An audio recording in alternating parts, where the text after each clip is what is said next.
good evening, everybody, and welcome to Sofia, where minds meet online.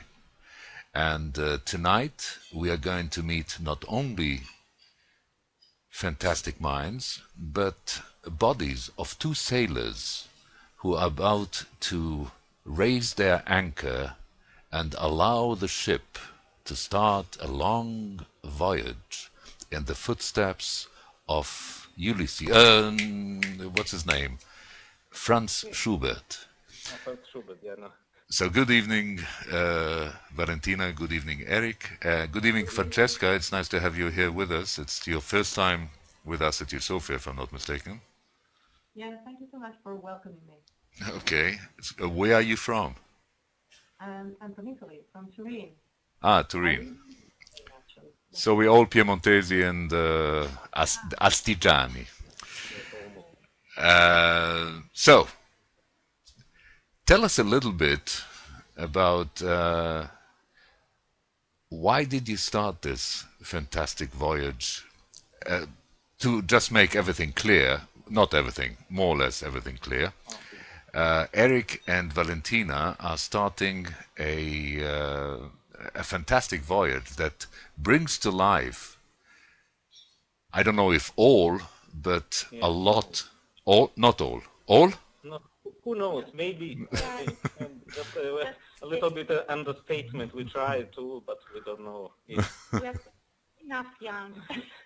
Yeah. So, how did it start?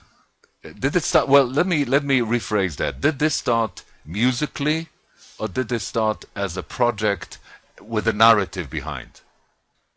No. It started musically last year. It was meant to be just a kind of leader season in between the main concert season of Torino's Unione Musicale. So the director of the Unione Musicale told me, why don't we try to have some good leader concerts, not the big leader stars, the leading lights of the lead, but just good concerts in a smaller room, chamber music like, and so he loves very much Giorgio. You met him Yes. yesterday. He loves very much Schubert. So he told, why don't we try with Schubert? And I told him, yes, but Schubert is the most difficult among the leader composers, even more difficult than Strauss and Wolf. So last year we called it Schubert e gli altri. So not only Schubert. So it was and the others. And the others. So it was easier for singers because there was an American singer. She could sing also Ives, maybe a Russian singer who also could sing Rachmaninoff, and Italian singers could sing something in Italian, but mostly Italian singers, they just sang Schubert. And this year we started the real Schubert project and we said, well, why not try to do the complete performance in say 5, 6, 7 years, or maybe 3 years, and so we did this big papyrus with all titles of Schubert songs, leader, and we shall try to do that. But still, we don't announce it. We just do concerts and then say we have done 100, we have done 50, and who knows if we despair. Well, that's why I had the idea of giving a subtitle to your voyage and calling it the Iliade, or the. More an Odyssey than an Iliad, maybe. Well, don't forget that the Iliad took 10 years and then the Odyssey took 10 years, so it's 20 years altogether. Right. You have time. Yeah, So, or we can call it Ilider. Iliderade. Yeah. What is so special in Schubert's attitude to, is it the way that he allows the music to tell its own story in parallel with the poetry, or what is it? Yes, maybe. Yeah, maybe you're right. Also, he very often said that Schubert invented is the first among the great lead composers. I don't agree, because before Schubert there were many very great lead composers, such as also the Zelter, Reichert, and of course Beethoven and Mozart. But still, also these little masters were great masters.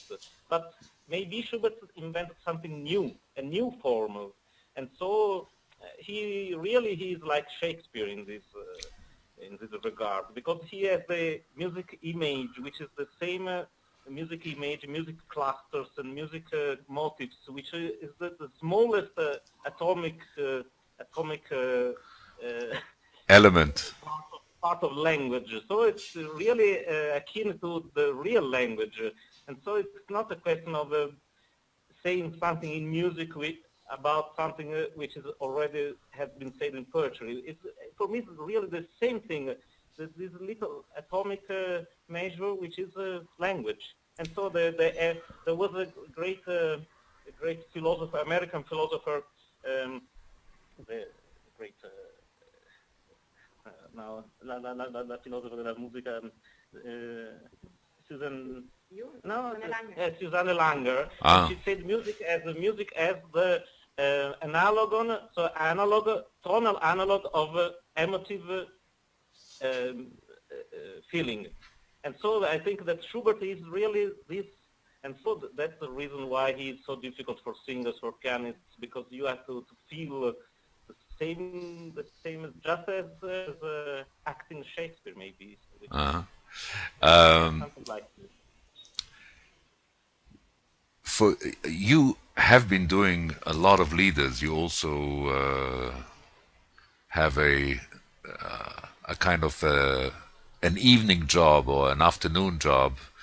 Your main daily job is a performance, but you have an afternoon or late night job where you collect leaders from all over the world, basically from different. So, what is behind that love, Valentina?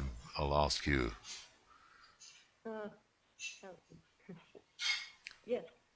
What is behind this special attraction that you have to a leader? I don't know exactly. Okay. Maybe the same love I feel for Eric. The leader, but I'm not a leader. The leader. I'm not a leader. He's the leader no. of the duo. But there are many relationships between the composer and the poet, between the singer and the pianist, between the performance and the public. The affinità elettiva, the Walter, so all these things.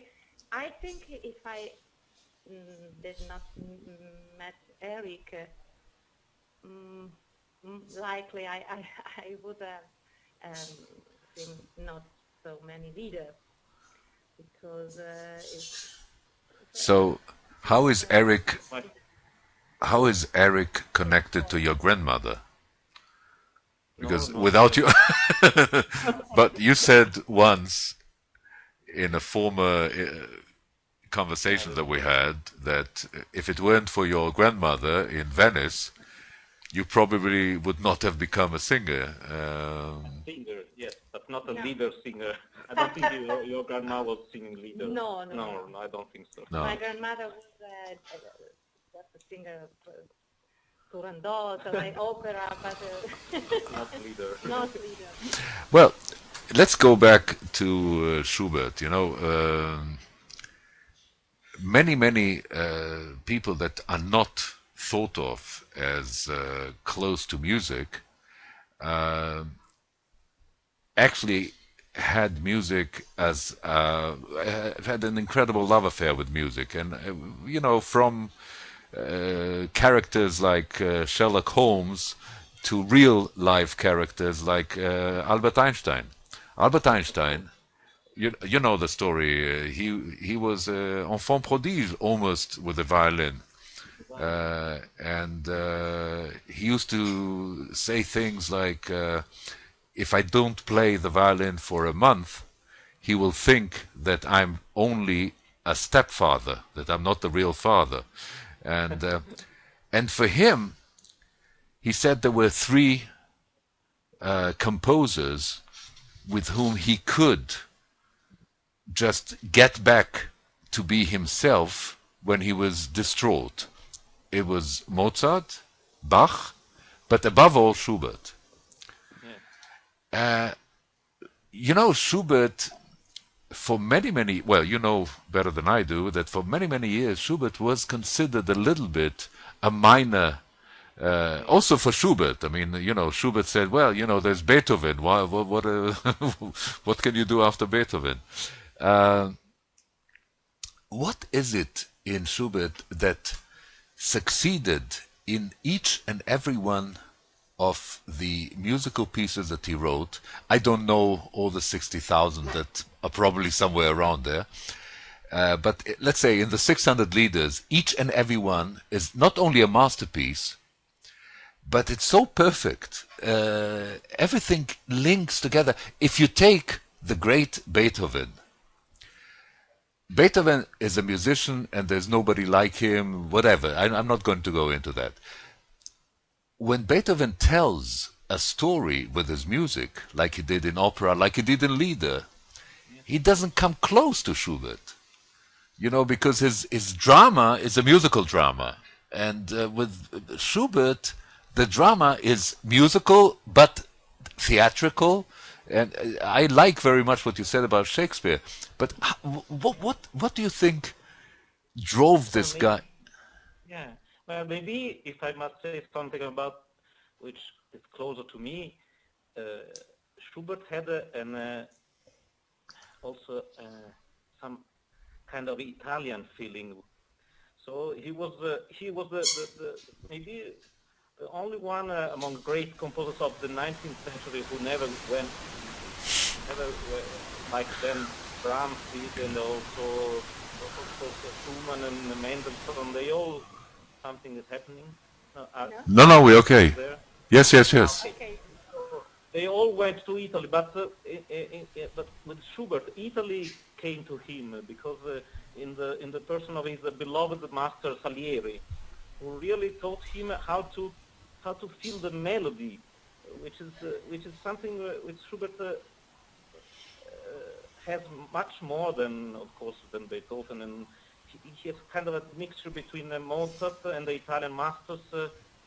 Just for melody. So all these songs, all these great poems by Goethe, which have been set by composers before him, and they were set in a very German way, also very good. But for instance, Erlkönig, if we listen at the Zelter's Erlkönig, just in the real magical rhythm of the poem, wer reitet so spät durch Nacht und Wind, ist der Das Vater mit seinem Kind. Yeah, it's really been sung like it was written by Goethe. But in Schubert, if we just listen at the melody, it seems like something so long vowels, so spät. And this is Italian. This is an Italian way. And the pianist has to break his arms while he's playing. The pianist is old. The pianist is old, but the singer is singing something like Italian. And also the famous Gretchen am Spinnrade, which is meine Ruhe.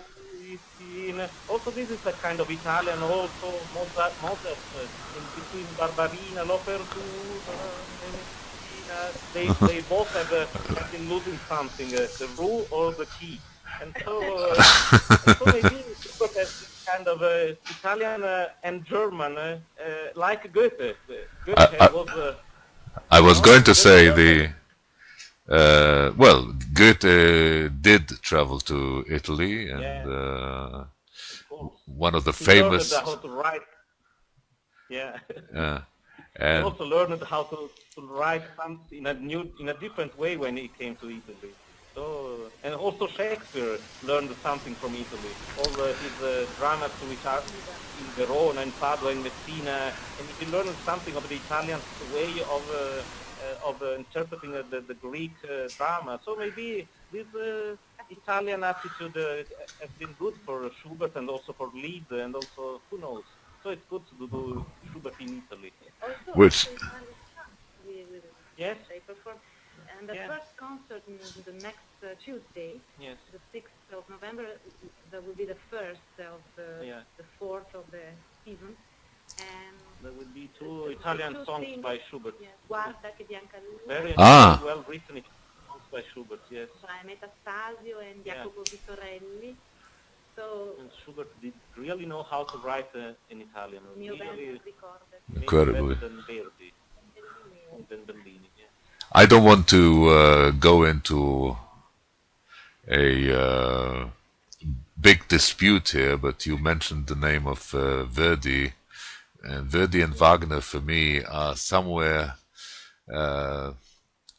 in the hit parade, but they have very little to do, as far as I'm concerned, with music for music's sake. They were trying to say something that goes beyond the music, much larger than music.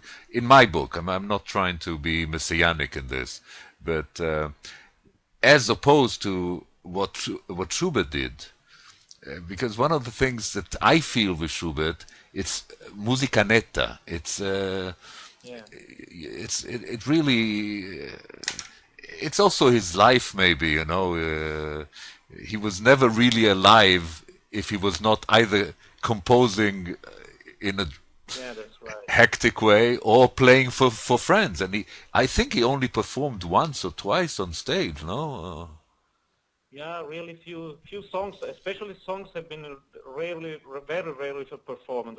Only just a few for friends, and he played them, and who knows how singers have been performing these so difficult songs, and so really a tragic life, and he was always so sick and so desperate, and but still writing this music which can be immer hochjauchzend or it was really a bipolar composer. Manic depressive also in music. Yeah, but Schumann was also manic depressive. But in Schumann, you feel it. He goes for, right. And in Schubert you don't.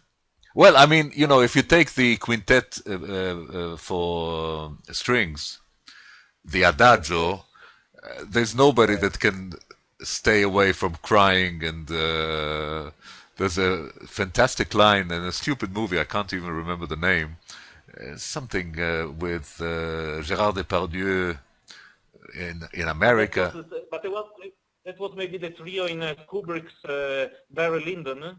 No. That's something else. That's Barry Lyndon. Yeah, that's also a fantastic movie with Schubert, Barry Lyndon. I thought it was written by Stanley Kubrick. It was written by Schubert. Yes, Stanley Kubrick. No, but the music was written by Schubert. I thought it was written by Stanley Kubrick. The long, I know. I'm joking. You are kidding. Because people would come, people that went to see the movie would come. I saw it many times. They would come to a CD or record store at that time and would ask, "Can I get the music of Barry Lyndon?" And if they would tell him, "You mean by Schubert?" No, not Schubert. Barry Lyndon, Kubrick. So anyhow. Yeah. So no, but in this, it was some other movie, Gérard Depardieu in America and something like that, and it was very a kind of a raw character, but he has one line. He says, "Every time I listen to the Adagio of the Quintetto d'Archi, I feel like I'm dying a little, and then I come back." It's a beautiful, and it's very true. Well, also Arthur Rubinstein, when he was 12, this is a story, I don't know if it's true,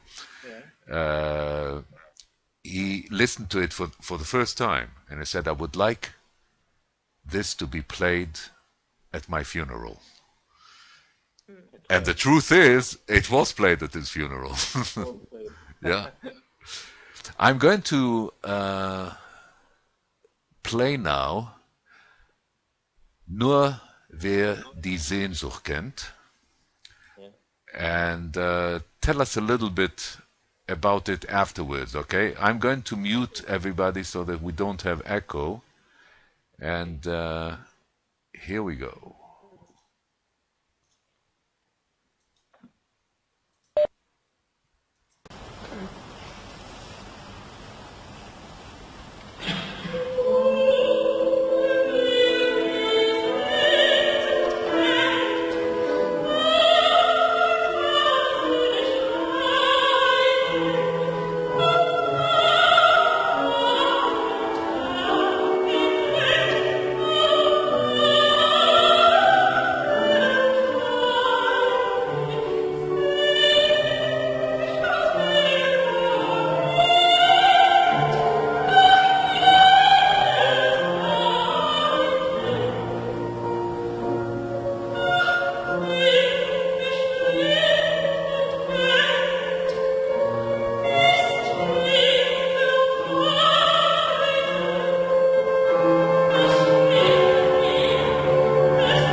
Well, I'd like to welcome Renata, but I think she is not here.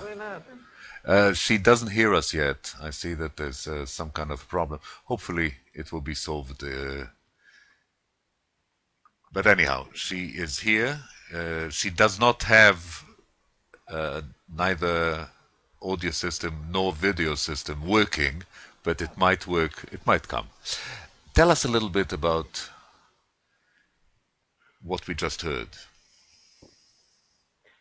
Yes, we heard one of the first versions, settings which Schubert wrote on this text, which was something like an obsession for him. He tried to set it 6 or 7 times maybe. Also once he set it, this is the most famous German poem of Neon Song, he set it for 5 Männerstimme a cappella also, because he wanted to find the real and the right way to set this great text, which is also speaking about Italy, because when she says sehe ich ans Firmament nach jener Seite, it means on the southward, because she's speaking about Italy.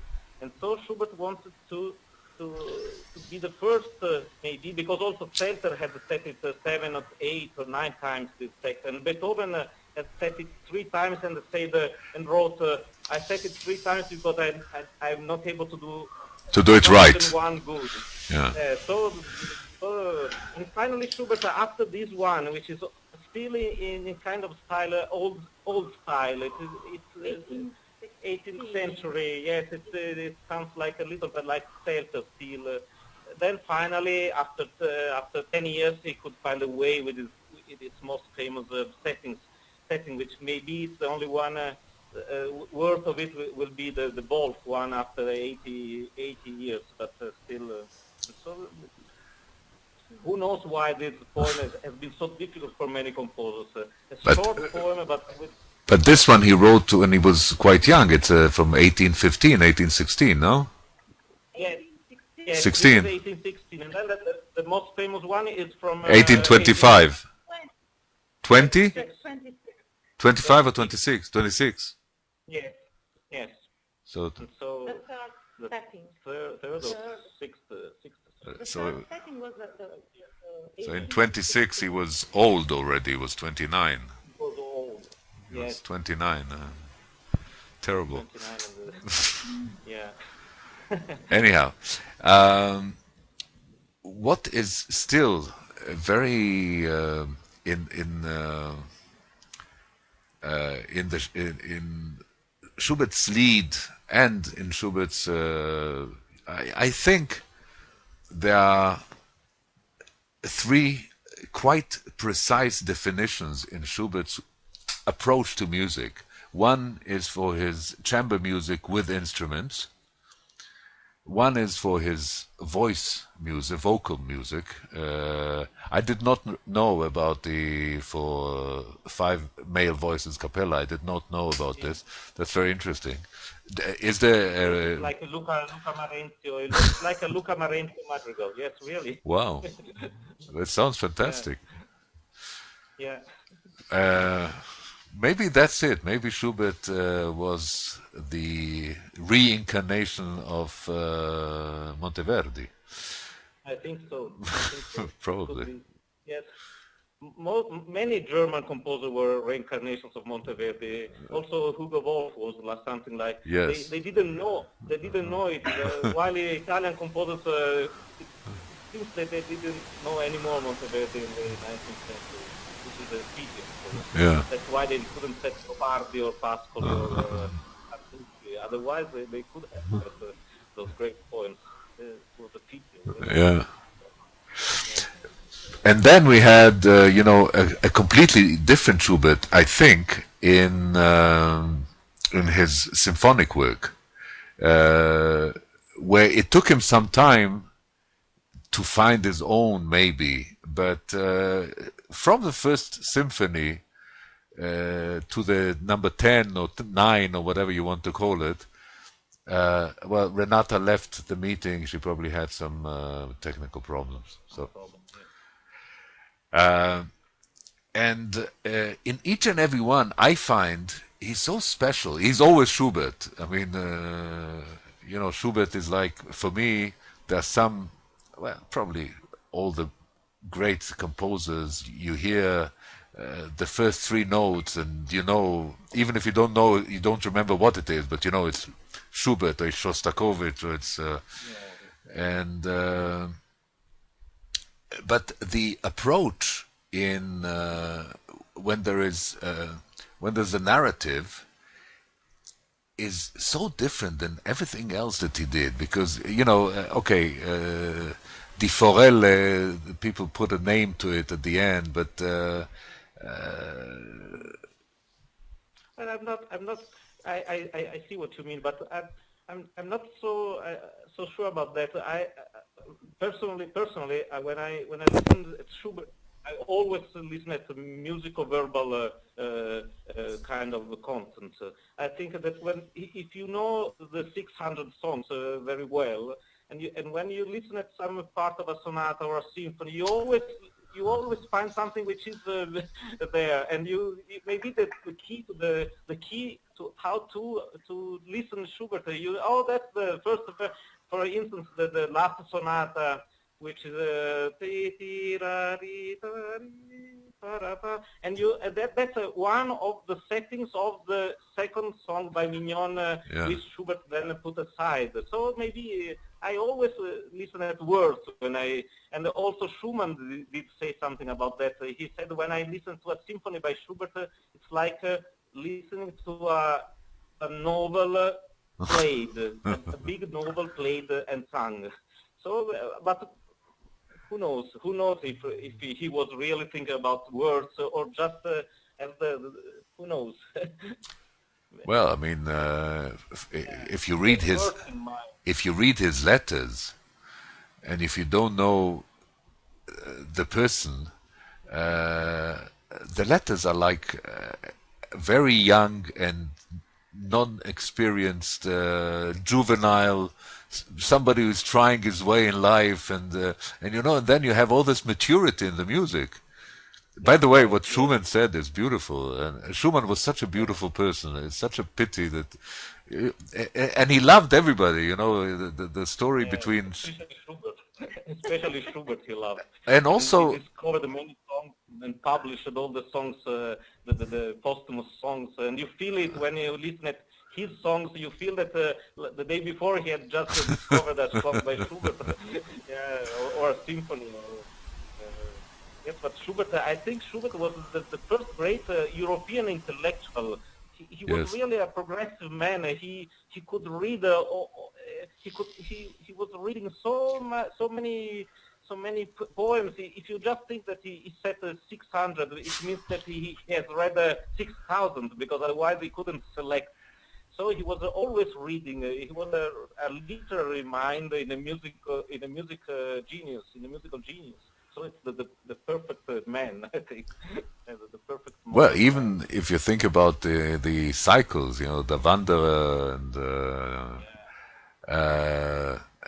the poems are not as great as they are when they get to music. No, they're okay, but not so bad also, because Heine loved much of Wilhelm Müller. He said he's my master. Wilhelm Müller is my master. A lot of poems that Heine wrote, he wanted to dedicate, but I don't know. If you read it alone, Die Winterreise more maybe, because there's an atmosphere in the Winterreise. By the way, I understand that you are publishing Mrs. Lehmann's book. Yeah. Yes, A layman for the layman, for the layman. Yes. The translation of this meine Gesangskunst. Meine. She was a star, and at the end of her life, she wrote this book because she loved to teach and to speak about herself, her which is not new in a singer. She likes to speak about herself. She don't speak very much. Okay. But we received the translation by. Okay, and I started to read it, and I decided to publish it, and so it's not bad. It's not really bad. Something is crazy, but it's crazy like.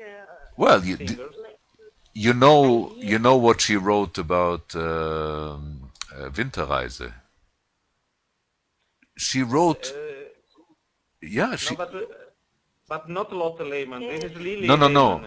Lotte Lehmann, Lili Lehmann.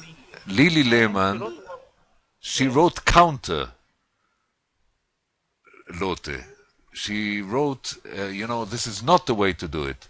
You have to go against the music, because the music leads one way and you have to go against it. And yeah, that's right. Yes. Maybe she writes also in this book something like that about Schubert. Yes. Suggestions for a leader were really great. No, Lotte is something else. By the way, her book about Winterreise is not bad. I don't like, to say that's the way and there's no other way. No, I don't like it. I don't like either. No. Yeah. What I hate in the book are the drawings. It's like, do you remember there are drawings in the, which is like. Drawings, yes, of course. Yes, and then also when she says, when you listen at the prelude of Herr König, you must look through the night, educate, look about it. Really And see the funny. fog. See the fog. Don't forget to see the In the fog. fog. Yeah, that's right, in the fog. And then when you listen to her singing that, you just get scared, but not for the fog. She was 63, of course, she was, yeah, that's because right. we have some recordings. Yes, no, but also Lotte Lehmann when she sings Herr König, it's really scaring, but in the worst sense of the word, scaring. Okay, but Anyway, I'm going to, because we are getting carried away, and in about 25 hours we have to allow you to go back to, you're going back to work in about, you only have a day and a half, so I'm going to, listen, probably not to all of it, but I found what you sent me, something that I could not present here, which was also only the soundtrack, because I couldn't download it. So, but I found something else which I really, first of all, I love it very dearly. Was bedeutet die Bewegung? And is it okay if we listen a little bit of that? yes, of course, why not? This was done, what, about 3 years ago? Yeah, No, maybe more. more. It was the Zuleika. It was a concert about Zuleika, the character of Yes. Esther even, Yeah. and all leader Leader on text. of Zuleika Zuleika text text. It was performing. This is a quartet. quartet performing my variations on a Webern draft for Zuleika. Very competent, very yes, but still here that's a song maybe. So 2006. yes. Okay. Okay, so I'm going to mute everybody again, and we'll listen to this. Here we go. Chiedi la via a quei veggenti, che in corsa possente la strada vedono quale vena pulsante in seno al deserto. In affrescati palazzi sentono l'angoscia della separazione. Scorgono unione d'amore nella capanna di Zuleika. Il cuore non avvincono alla magia del mondo in questo tardo volger del tempo. E tutto quello che vedono come spettacolo solo.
It's very, very beautiful. Sometimes in the music of Schubert, especially in the leads, and I'll explain why, I feel as if there is something of the genius of a Berlioz. You know, this incredible wealth of music ideas that get together, and well, Berlioz needed 5,000 instruments, and Schubert with you know, you look at the partitura of Mozart, and you have to, you know, when you get to 10,000 notes on one page, you say, okay, that's enough. And with Schubert, you know, it looks a little bit more there, but when you listen to it, the musical ideas that come in and you know, and feel each other and talk to each other, and then, and I must, if I may, yes, Renata, just a second, I just answered to Renata. She doesn't hear us because she did not join the audio conference. So, and I must give you a compliment, if I may, Valentina, that the way that you come in and go out of the music, especially towards the end, is so very beautiful, and gives it gives an emphasis to the music, because you know, the voice, the poetry leads the music together until one point, and then at one point you allow the music to embrace everything, and then you say good night. It was nice being with you. It's very, very beautiful. I wanted to ask you, I realize that we are about to close the meeting, but we'll have more occasions, and as I say, we are not saying that it's going to happen. We're saying that we hope it will happen, that we will host most of you know, of the Iliade or Schubertiade on Eusofia, one way or another, because I think it's right for us, if it's right for you, and it's right for everybody. But I wanted to ask you, Valentina, obviously, first and most, you are a singer, and you are a singer that is a lyrical singer, and you go on stage in opera. I saw bits and pieces of Mahagoni. What is the difference between having a whole opera to develop your character and having to develop a character in 3, 5, 7 minutes of one lead? Maybe there's no difference. I know. I mean, it should be. I hope there's not difference, because I would like, because it's always a story, and we have to forget ourselves and to enter into a story, to tell a story, to imagine something, and then go out. Like you can sing 3 hours Lulu, or 10 minutes one lead, but it's the same thing, I think. The difference is that you must be more concentrated, because you have just 2 minutes, and you go and enter the seat already ready. Renata, yes. May I tell something about this? Because I would like also to point out that this Schubert season, the whole Schubert season will be dedicated to the memory of Dietrich Fischer-Dieskau, which of course was the greatest Schubert singer maybe, and the greatest Verdi singer also of the world maybe, and he was also a great friend and a beloved master and mentor. And once Dieter told me that he had a whole box with all the bad critics and the worst critics had been written of him, and he had one where it was said that Fischer Disco dared to sing the aria by Don Rodrigo Don Carlo like a Schubert song, and he told me that was the best compliment I ever had, because really when Fischer Disco was singing Schubert, he was singing words like a Schubert song, and so he is the best Rigoletto, because when he says Cortigiani vil razza dannato, oh, e là non è vero, e là non è vero, he's really thinking words, not just singing, he's thinking words. And so he was the greatest, maybe in all respects for me, and of course he was the greatest Schubert singer. He recorded Winterreise 8, 9 times when he was 17 to when he was 64 or 65, and with all great pianists. And it was a Sternstunde der Menschheit. Stefan Zweig again, huh? Zweig put it like this, and yeah. Yes, and his paintings will be given like a background, holograms, Fischer Disco paintings, which are very, very. Ah, in a hologram in 3 dimensions. Yeah, hologram in the yes. In the between. In between the, I don't know still why. We don't know how it really will come out. When public enters, there will be this wow. wonderful paintings by Disco as a really homage to the master. So that's something very moving for me, because really was more than a friend, and of course he is the master of. He was the lead Führer, yeah, the leading light of the lead. He was really a leading light of the lead. So finally we can say we have found the leader of leader, the leader of leader. Okay. Leader of leader. Now he is no more. He is no more. Well. Yeah. Well, he had a wonderful life. Well, what Yehudi Menuhin told Dietrich Fischer Disco is. And no more. And just is. Yeah. Yeah. Okay. Okay. It was a fantastic evening.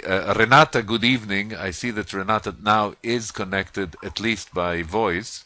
Good evening, Renata. Hi, Renata. Good evening. Good evening, Renata. How are you? Fine. Me and Saula, we are preparing for the lead competition. It's good to see you here and to hear you playing and to meet you in this space. Yes, really. How did you know it? It was Sandro who sent a message to everybody to meet you. So we met the Professor Eric Battaglia in the Berlin Lead Forum. And we were very, very lucky to have him as a professor there. So, greetings. I was also lucky. Yes, anyway, we really have to talk about this Schubertiade, because maybe I have some ideas for next year, also for you and your colleagues. But we will have occasion to speak about that. You mean, is it? Yes. Yes. Is it actually allowed for German singers to still sing Schubert, or do you have to be Italian? No, but she's from Lithuania, so she's allowed because she's not from Germany. Yes. Okay. Yeah, some Germans, they can still sing Schubert. Yes. I must say that I heard Quasthoff sing you probably know it, the Winterreise, with Daniel Baumboim. Yeah, of course. And some of it, fantastic. Some of it was really fantastic. Fantastic. Yeah, really great performance. Yes, both of them. Daniel, finally, Barenboim, Barenboim was the greatest. Yeah, but he was the greatest Fischer Disco accompanist. But then he really found again with Quasthoff his lead sound again. But you know, I saw again the Daniel Baumboim I used to love when he was the genius piano player and not Daniel Baumboim.